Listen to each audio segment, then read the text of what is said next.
Hi, my name is Michelle and welcome to my channel.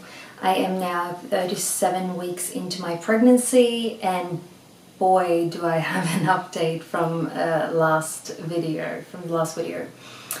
I had a midwife appointment, just a regular checkup just a few days ago, and we were talking about my birth plan and we were talking about what kind of pain reliefs maybe I would like or not like, and we were talking about just general things and maybe concerns, worries, clarifying things and so on. And then when it was time to examine me, listen to the heartbeat of the baby and take my blood pressure, everything looks fine. The baby was a bit cheeky, so it was hard to find where to put the Doppler to hear the heartbeat, but yeah, we could hear a strong heart, so she was all good. But because I was then 36 weeks, it was time to double check also her position in VA ultrasound. So just a quick one was the idea. And then we went in and I got gel on my belly and we started to see how the baby was positioned. And we found out that she had her feet, actually both feet down in my pelvis and heads up. And that is called a Footling breech. So there's different kinds of breech, as I understand it. And the best ones are, I guess, when the baby is, but then when the baby has his or her feet up or bent a bit and looks more like a little ball, because then the doctors can from the outside try to spin the baby. But because my little girl because she has her feet down in my pelvis, and it almost seems to be that she might be stuck there, like it's like she's stuck with her feet there.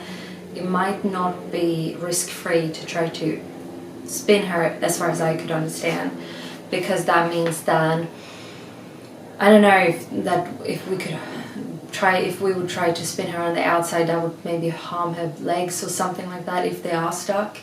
So that was not an option, and the doctor basically told me that I need to have a cesarean. Well, that's what they recommend, because they wouldn't want to have me. The decision, as I understand it, is always mine, but if I would have a vaginal birth where she would come out with her feet first, that could be dangerous because she could get stuck in the birth canal, because the head is not the first thing that goes out and make basically room, pave the way for the whole body. Oh my god, that was a hard one. So if her feet goes down first, it's a chance that her head gets stuck, and then we have a situation that could be really dangerous both for me and the baby.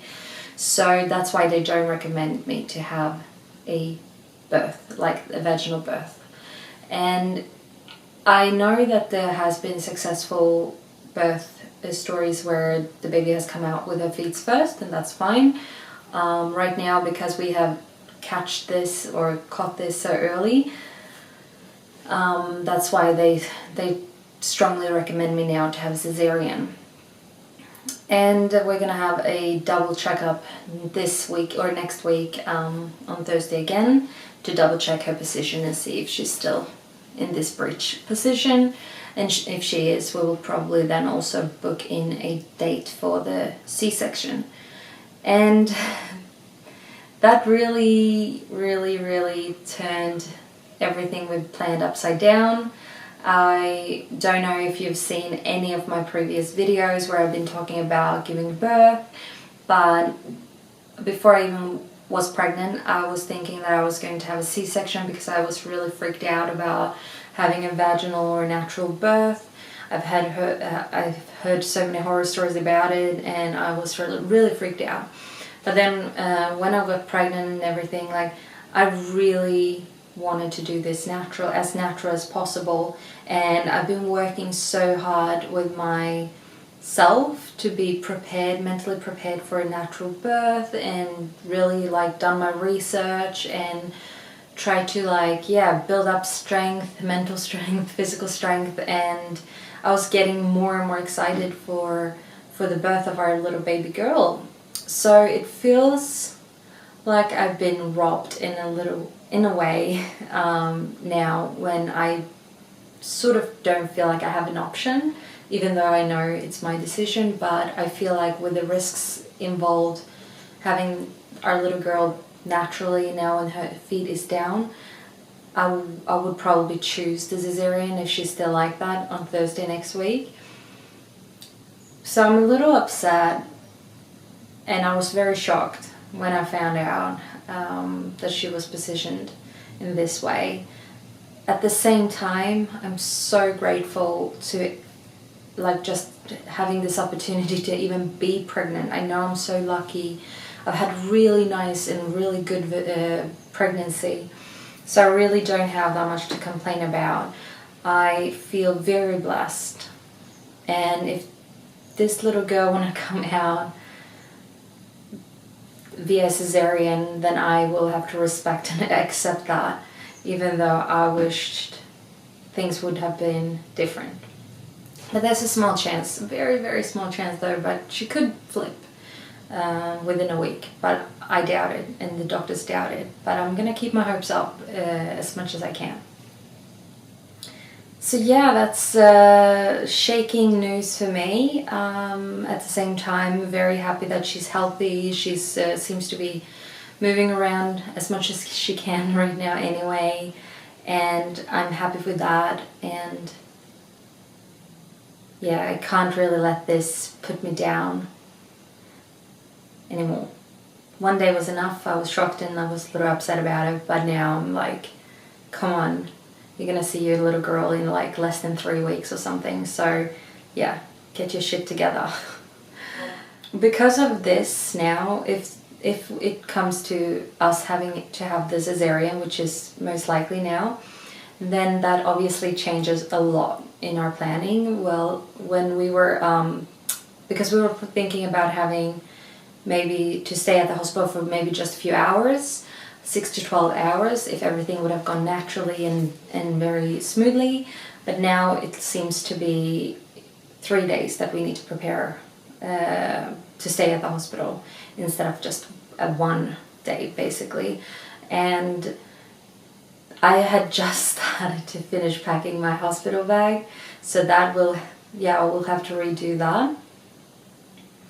It also means that, for example, my husband was going to be at home for 10 days, but now I'm not sure if he might have to stay home with me for a few more days, maybe a few more weeks, because I'm not allowed, if I do the cesarean, I'm not allowed to carry anything else but the baby for 8 weeks, because that's what they recommend for you to rest while the scar is healing, I guess. So that changes things a bit as well. And I guess, any future plans, let's say everything goes well with the cesarean anyway, and the baby's healthy and she's a kind little girl and everything. I've always wanted a big family, so this affect, I guess, when we would want to have another one. Because I know that from what I've read, it's like you have to wait 18 months before you even get pregnant again after a cesarean, as far as I've read. I know from personal experiences as well that personal experience being friends and people around me, they've had cesareans and they've had a baby closer between anyway, not necessarily waited 18 months. So I guess that's very individual as well. But I guess they really recommend you to wait 18 months because of the scar, and the longer you wait, the better chance that you will be able to maybe have a vaginal birth the second time around, which I would hope if I have to go through the cesarean now anyway. A lot of thoughts, and I know that I'm thinking too far ahead right now, and I am really trying to force myself to think just day by day, take it day by day, and just be grateful that everything is fine for now. I really wanted to see what my body could do though. I was really exciting to see how it would be to go through a birth, to give birth to my little girl. I hope if I don't get to do that this time, that I will have the chance in the future to maybe do it with a second child or maybe a third. Yeah, I guess I'm still trying to have it all sinking in. Still something I'm working on, I guess. I don't know if I need to mention any other symptoms. I've had a little bit of heartburn still, a little bit of a menstrual period cramping in my lower back, and I think that's it. Yeah. So mostly, like, I've been having the same symptoms as last week. The only little change was there, I guess, the news from the midwife appointment. And yeah, I'm gonna meet a doctor and the midwife next week, and we'll see where we go from there. But yeah, 90% chance that this little girl will be a cesarean baby, which is fine.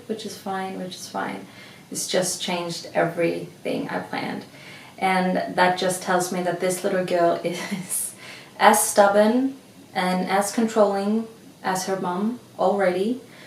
So she will be a blast when she gets out, I'm sure. Can't wait to meet her. Thank you so much for watching, and if you have any questions, leave them in the comment section below, and if not, I'll just say thank you for watching this far into the video, and I hope I see you in the next little update. Bye!